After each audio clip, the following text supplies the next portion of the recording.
বরযাত্রী ভূত গল্পের দ্বিতীয় ভাগ।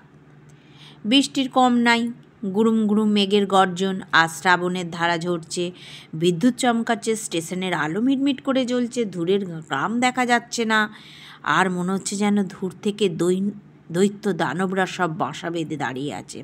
কোথায় আলো? কেই বা আমাদের পথ দেখাবে?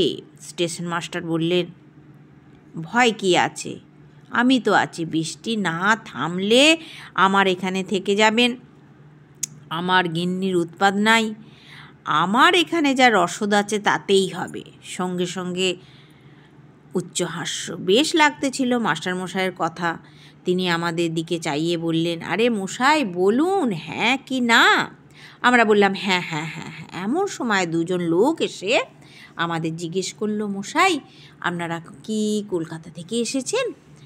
লোক দুটি বললেন, বরযাত্রী আপনাদের বিলম্ব দেখে বর নিয়ে মহেশপুরে চলে গেছেন, যাবেন তো চলুন। আমরা তো অবাক, এ কেমন ভদ্রতা। আমাদের সঙ্গে ছিল সুনীতিবাবু, তিনি বললেন, চল পরের গাড়িতেই কলকাতা ফিরে যাই। দেখলে অরুণটার ভদ্রতা? অনিল ফোড়ন দিয়ে বলল, দক্ষিণের ভদ্রতাই তাই। স্টেশনে আমার মাস্টারমশাইয়ের অনুরোধ অপেক্ষা করিয়া ওই লোক দুটির সঙ্গে চললাম বিয়েবাড়ির দিকে। স্টেশন মাস্টারমশাইয়ের কথা অনুরোধ ও অপেক্ষা করিয়া ওই লোক দুটির সঙ্গে চললাম আমরা বিয়েবাড়ির দিকে। পথ চলছি, দক্ষিণের কোণের বাড়ি, দুদিকে জঙ্গল, ইঁদো পুকুর, গ্যাং গ্যাং করে ব্যাঙের ডাক। পথ চলছে আঁকামাঁকা করে, বৃষ্টির বিরাম নেই। দুজন লোকের হাতে ছিল লণ্ঠন। আমরা কোথায় যে যাচ্ছি তার কোনো ঠিক ঠিকানা নেই। ক্রমে একটা বড় জঙ্গলের মধ্যে পড়লাম। কিছু দেখা যায় না। একজনের হাতে লণ্ঠনটা আবার নিভে গেল। সঙ্গে অন্য লোকটি বলল, বাবুদের হাতে তো লণ্ঠন নেই। মহা ফ্যাসাদে পড়লাম তো। এটাকে বলে ভূতের জঙ্গল। বনের মধ্যে দিয়ে দেখা যাইতেছিল একটা মস্ত বড় বাড়ি। সেই বাড়ির কাছে রয়েছে সরু পথ, কিছুই যে দেখতে পাই না। সঙ্গে লোকেদের মধ্যে একজনের নাম ছিল নীলু। জিজ্ঞেস করলাম, আমরা আনন্দবাবুর বাড়ি যাব, আর কত দূরই বা সেই মহেশপুর? বরযাত্রীর পোশাক পরে আসিয়াছিলাম। আমাদের বন্ধুদের কারোর মুখে কোনো হাসি নেই, সকলের মনের ভাবখানা বেশ বুঝতে পারছি। একবার পৌঁছাতে পারলে হয়। যেমন জঙ্গল আর সেরকম বর্ষার প্লাবন। সেই বাড়িটার নিকট আসিয়া গা ছমছম করে উঠল। বিরাট প্রাসাদ তুল্য বাড়ি, চারিদিকে প্রাচীর, কোথাও কোথাও ভেঙে পড়েছে। প্রকাণ্ড ফটকটা আবার বন্ধ।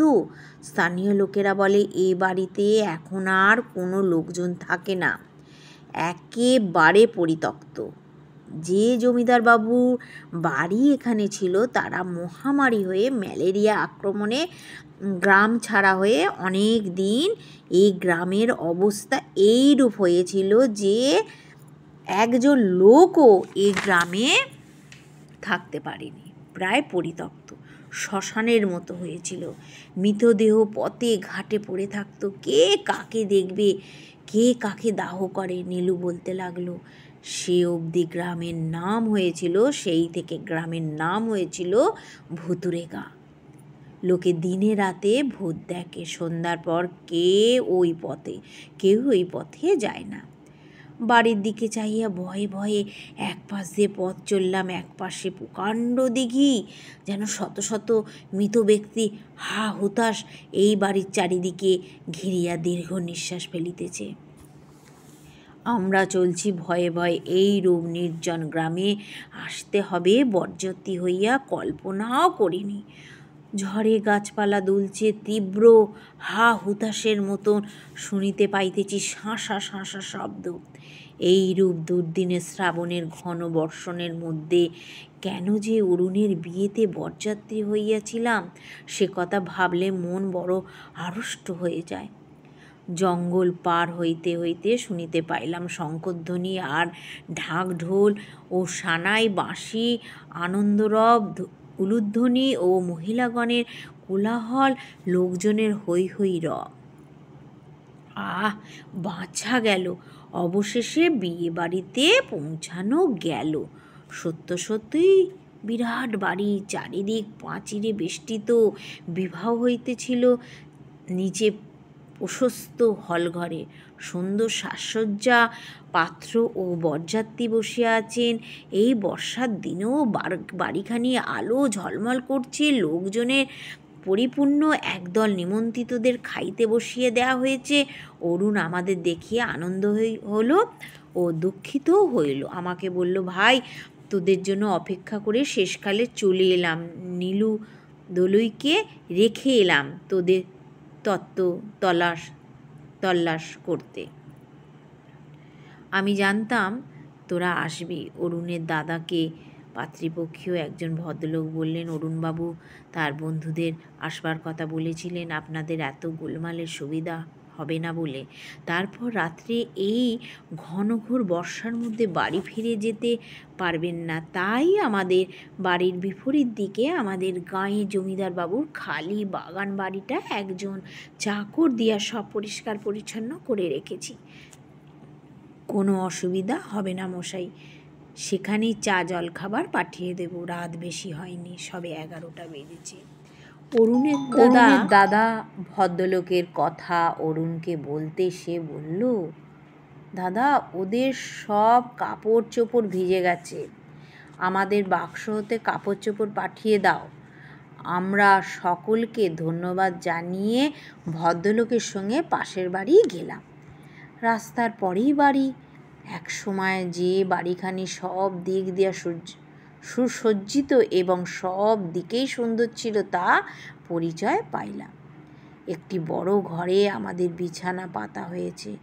ধবধবে বিছানা, ঝড়ের মধ্যে আলো জ্বলছে। দেয়ালের গায়ে অনেক ছবি, মহারানী ভিক্টোরিয়া, প্রিন্স অব ওয়েলস হইতে সম্রাট এডওয়ার্ড, পঞ্চম জর্জ প্রভৃতি চিত্র, রবি বর্মার মোহিনী চিত্র, দুর্বাসা ও মেনকা আর বামাপদ মুখোপাধ্যায়ের অঙ্কিত অভিমন্যু ও উত্তরা চিত্রখানিও দেখা গেল।